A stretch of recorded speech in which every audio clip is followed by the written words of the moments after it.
주시는 말씀은 시편 121편 3절과 4절입니다. 시편 121편 3절과 4절의 말씀입니다.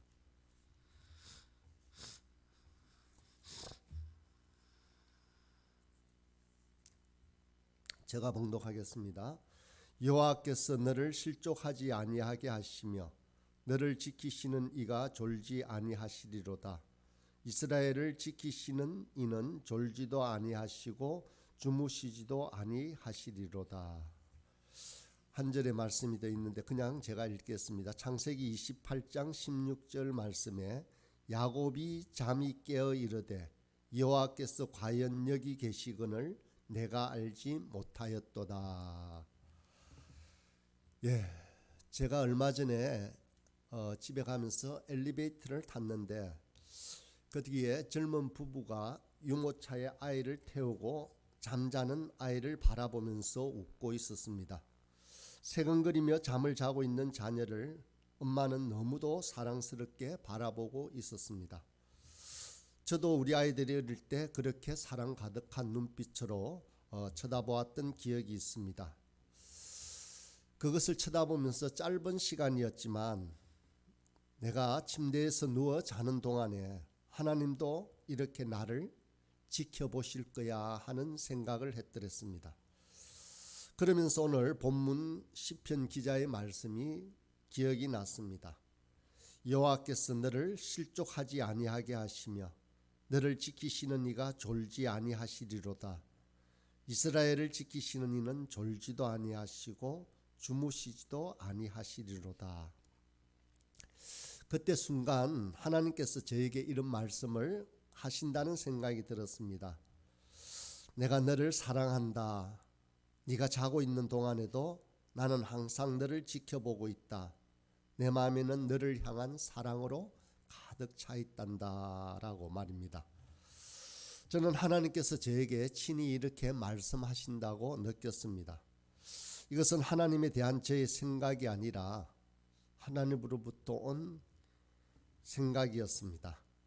저를 향한 하나님의 사랑에 대해 다정하게 말씀하신다고 느낀 것입니다. 그렇다면 과연 이것이 성령 하나님께서 제게 말씀하신 것일까요? 아니면 저의 머리에서 나온 생각일까요? 하나님께서 저에게 말씀하신 것이라고 증명할 증거도 전혀 없습니다. 또 확실하다고 여러분을 이해시킬 방법도 따로 없습니다. 제가 처음 예수님을 영접하고 신앙생활을 했을 때 오래된 신앙의 친구들이 하나님께서 자신들에게 말씀하시는 것을 분명하게 들었다라고 간증을 했습니다. 그 친구들이 너무도 자연스럽게 얘기를 했기 때문에 그들에게는 당연한 것이라고 생각을 했습니다. 그러나 저는 그런 경험이 없었습니다. 하나님의 음성을 청각적으로 들은 적도 없고 하나님께서 언제 제게 말씀하시는지에 대한 분별력도 전혀 없었습니다. 사실은 하나님의 음성이 귀로 들린다는 것에 대해서 과연 들릴까 하며 조금 의심하기도 했습니다. 그러다가 한동안 하나님의 뜻을 아는 법, 하나님의 인도를 받는 법, 하나님의 음성을 듣는 방법 등에 관심을 갖고 책을 부지런히 찾아 읽게 되었습니다. 젊었을 때는 기도원에서 혼자 밤을 새우면서 하나님의 음성을 듣는 법을 체험하고자 하기도 했습니다. 오늘은 그때의 제 기억으로 말씀을 통해서 하나님 성령 하나님의 인도하심을 받는 방법에 대해서 살펴보고자 합니다. 우리는 매일 기도를 합니다. 그렇게 기도하는 우리는 하나님께서 우리의 기도를 들으실 것이라고 분명하게 믿고 있습니다. 그런데 우리가 하나님께 말할 때는 기도한다고 하면서 하나님께서 우리에게 말씀하셨다라고 말하면 그것이 믿어지지 않을 때가 있습니다. 물론 자신이 영적으로 특별한 능력이 있는 양 자신을 과시하기 위해서 내가 하나님의 음성을 들었다, 하나님께서 나에게 직접 말씀하셨다라는 것을 강조하면서 표현하는 것에는 문제가 있다라고 생각합니다. 그래서는 안 됩니다. 그렇지만 하나님께서 우리에게 말씀하신다는 사실은 분명한 것입니다. 성령님의 인도하심을 잊는다는 사실은 특별한 사람에게가 아니라 믿는 사람 누구에게나 열려있는 능력이자 하나님 주시는 선물입니다. 우리가 하나님의 음성을 듣기 위해서는 우리 성령 하나님의 인도하심에 우리의 마음이 항상 열려 있어야 합니다. 하나님은 우리가 성령님의 인도하심을 받고 성령의 능력을 덧입기를 간절히 기다리고 계십니다. 성령님의 인도하심을 받기 전에 우리는 먼저 임마누엘 하나님을 체험해야 합니다. 임마누엘이란 뜻은 하나님께서 우리와 함께 계신다라는 뜻입니다. 성령 하나님께서 우리와 함께 하심을 뜨겁게 자주자주 느껴야 합니다. 이를 위해서 우리 부활소망교회 성도들은 우리 목사님이 제안하셔서 매 순간 우리 주님을 바라본다라고 고백하면서 카톡으로 주님을 서로에게 격려하고 있습니다. 참으로 짧은 시간들이지만 많은 은혜의 시간입니다. 한순간도 주님을 바라보지 않으면 우리는 하나님의 뜻과는 다른 생각을 하게 되고 다른 행동을 하게 됩니다. 저는 성령님께서 특별한 사람이 아니라 평범한 인간들, 곧 저와 여러분들을 인도하시고 안내하시고 지도하신다고 믿습니다. 우리는 하나님께서 왜 우리에게 하나님의 음성을 들려주지 않느냐고 자주 묻습니다. 그렇지만 우리 하나님은 이렇게 대답하십니다. 나는 항상 너에게 말하고 있다. 네가 듣지 못할 뿐이다 라고 말입니다. 제가 생각하기에는 우리가 하나님의 말씀을 듣지 못하는 한 가지 이유는 우리가 하나님에게 집중하지도 주목하지도 않기 때문입니다. 우리가 항상 주님을 바라보지 않기 때문입니다. 우리는 늘 영적 방심에 빠져 있습니다. 방심이라는 것은 집중하지 않는 것이고 주의를 기울이지 않는 것입니다. 그런 상태로 우리는 부산하게 움직이고 살아갑니다. 예를 들어서 책을 읽는다고 가정해 봅시다. 한 페이지를 다 읽었는데도 불구하고 무엇을 읽었는지 모를 때가 있습니다. 이런 경우가 바로 방심하는 것입니다. 초점을 잃어버린 것입니다. 고속도로에서 늘 다니던 길인데도 다른 인터체인지로 차를 몰고 나가는 경우도 있습니다. 이것 또한 방심입니다. 이런 방심은 허다합니다.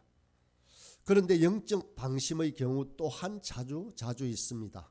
제 경우를 생각해 보아도 이런 영적 방심을 무시하고 그냥 생활하고 있을 때도 있습니다. 그러면 문제거리가 생겼을 때 기도할 생각조차도 못합니다.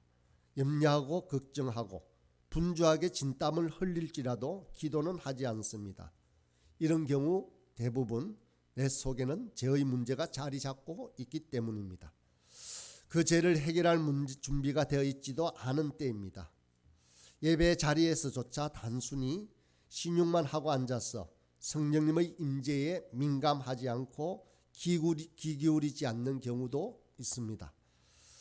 오늘 창세기 말씀에 나오는 야곱이 베델에서 느꼈던 감정과 비슷한 감정입니다. 여호와께서 과연 여기 계시거늘 내가 알지 못하였도다. 야곱은 하나님께도 그리고 다른 어떤 사람에게도 귀를 기울이지 않았습니다. 야곱은 사기꾼의 기질이 농후한 사람이었습니다. 자신의 계략만 따랐습니다. 야곱이라는 이름의 뜻도 모략가라는 뜻입니다. 어느 날 밤 자고 있는 야곱에게 하나님께서 말씀하십니다. 야곱이 본 것은 사다리가 있고 하나님의 사자들이 거리를 오르락 내리락 하고 있는 장면이었습니다. 그것은 하나님이 보여주신 하나님 나라의 비전이었습니다. 그 순간 하나님께서 야곱에게 임하시고 그를 인도하고 보호하시겠다라고 친히 약속하셨습니다. 야곱은 떨렸습니다. 그러면서 야곱은 이렇게 말합니다. 두렵도다 이곳이여 다른 것이 아니라 이는 하나님의 전이요 이는 하늘의 문이로다 라고 합니다. 야곱은 자신의 영적 방심을 깨닫고 놀라며 가슴을 설어내렸습니다. 하나님께서 바로 거기에 계셨고 거기서 말씀하시지만 야곱은 그 사실을 몰랐던 것입니다. 야곱은 그 장소를 베델 곧 하나님의 집이라고 불렀습니다. 야곱은 자신의 베개에 삼았던 돌을 가지고 기둥과 제단으로 세워서 하나님께서 자신과 얼마나 가까이 계신지에 대해서 또 하나님께 귀 기울일 필요가 얼마나 큰지를 잊지 않으려고 했습니다. 여호와께서 과연 여기 계시거늘 내가 알지 못하였도다. 이 말은 우리가 하는 말일 수도 있습니다. 우리도 하나님의 임재에 더 민감해지도록 해야 합니다. 우리가 주님만을 바라보며 집중해야 하는 것도 이것입니다. 그래서 우리도 야곱처럼 우리 인생의 더 많은 순간들에 두렵도다. 이곳이여 그것은 다름 아닌 하나님의 집이요 이는 하늘의 문이로다라고 말할 수 있기를 바랍니다. 이제 하나님께서 우리에게 어떻게 말씀하시는가를 생각해 보겠습니다. 우리는 다른 사람의 생각을 알려면 반드시 글이나 말로 표현된 간접적인 수단이 필요합니다. 그러나 우리 하나님은 그렇지 않습니다. 청각이나 시각의 수단을 의존하지 않고도 우리 생각을 직접적으로 이끌어내실 수 있습니다. 그런데 혹 하나님께서 우리에게 말씀하셔서 우리 생각이 하나님의 인도를 받을지라도 우리는 그것이 하나님의 인도라고 모를 때가 있습니다. 사무엘 선지자가 아이였을 때 그런 일이 일어났습니다. 어느 날 밤에 하나님께서 사무엘에게 직접적으로 말씀하셨지만 사무엘은 하나님께서 말씀하시고 계시다는 사실을 깨닫지 못한 것입니다. 그것이 하나님의 음성이라는 사실을 깨닫기 위해서 대사장 엘리의 도움을 받아야만 했습니다. 하나님은 우리를 인도하십니다. 성령 하나님을 통해서 분명하게 우리를 인도하십니다. 그렇다면 우리는 어떻게 성령님의 인도하심을 추구할 수 있을까요? 우선 우리는 성령님께 늘 귀를 기울여야 합니다. 순간순간 주님을 바라보아야만 하나님의 뜻을 알 수 있습니다. 또 우리는 기도하고 찬양하고 예배함으로써 그 인도하심을 받아들일 수 있습니다. 예를 들어 보겠습니다. 내일 중요한 결정을 할 것이 있다면 잠깐 멈추어 지혜를 간구할 수 있습니다.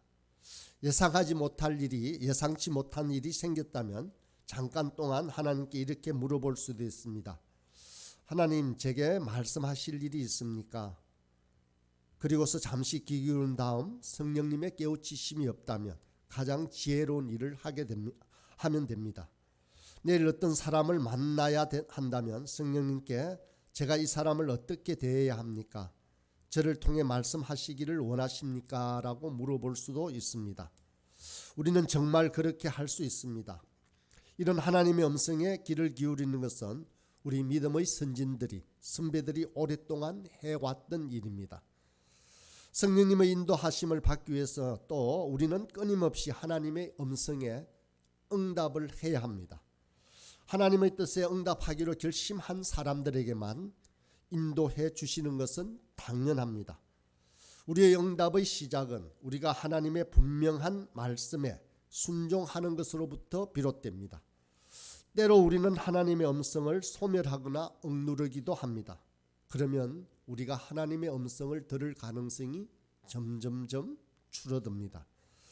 우리는 할 수 있는 최선을 다해서 하나님의 인도하심에 반응하겠다라고 확고하게 결심해야 합니다.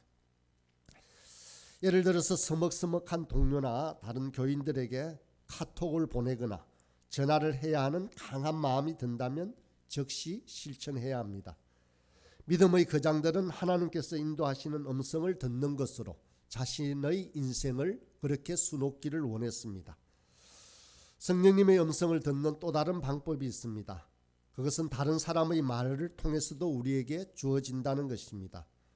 성경에는 하나님의 메시지가 인간을 통해 전달되는 이야기로 가득 차 있습니다. 모세로부터 바울 사도에 이르기까지 이런 메시지는 끊임이 없습니다. 예수님께서는 제자들에게 환난의 때에 이렇게 말합니다. 마땅히 할 말을 성령이 곧 그때에 너희에게 가르치시리라고 약속하셨습니다. 오늘날에도 마찬가지입니다. 예배 중에 목사님의 설교를 통해서 혹은 우리 나눔을 통해서 우리 각자에게 다른 모습으로 강하게 말씀하실 수도 있습니다. 초대교회 그리스도인들은 함께 모여서 그들의 선택을 하나님께서 인도해 주시기를 간구했습니다. 오늘날에도 여전히 똑같이 성령님의 인도하심을 간구하고 있습니다. 이제 말씀을 정리하겠습니다. 성령님께서 주님을 순간순간 바라보는 우리를 분명하게 인도하십니다. 그러나 우리 자신이 깨어있지 않으면 우리는 결코 성령님의 인도하심을 알지도 못하고 우리는 결코 변화될 수 없습니다. 우리가 기도를 드리는 우리 아버지 하나님은 말씀으로 세상을 창조하셨습니다. 선지자들과도 말씀으로 소통하셨습니다. 우리는 그 하나님이 우리에게도 말씀하시기를 원하신다는 사실을 당연하게 확실히 받아들여야만 합니다. 이 아침 시간에도 우리의 기도를 주님께 올려드리고 또 말씀하시는 하나님의 음성을 들을 수 있길 간절히 소원합니다. 함께 제목을 두고 기도하도록 하겠습니다. 오늘 말씀을 기억하시며 하나님께서 우리에게 말씀해 달라고 그렇게 간구합시다. 우리뿐만 아니라 또 우리 이웃들 또한 이러한 말씀을 받을 수 있도록 복음의 말씀을 받아 알 수 있도록 그렇게 기도합시다. 우리를 복음의 일꾼으로 부르셨으니 신실한 복음의 일꾼이 될 수 있도록 그렇게 간구합시다. 하나님께서 예정하신 구원받기로 예정하신 이 주변의 영혼들을 우리에게 붙여주시고 우리가 말씀을 들고 나아갈 때 하나님께서 또 그들이 말씀을 받게 하시고 구원받을 수 있는 은혜를 달라고 그렇게 기도합시다. 오늘 말씀을 기억하며 우리와 또 우리 주변의 이웃들을 위해서 함께 기도하겠습니다.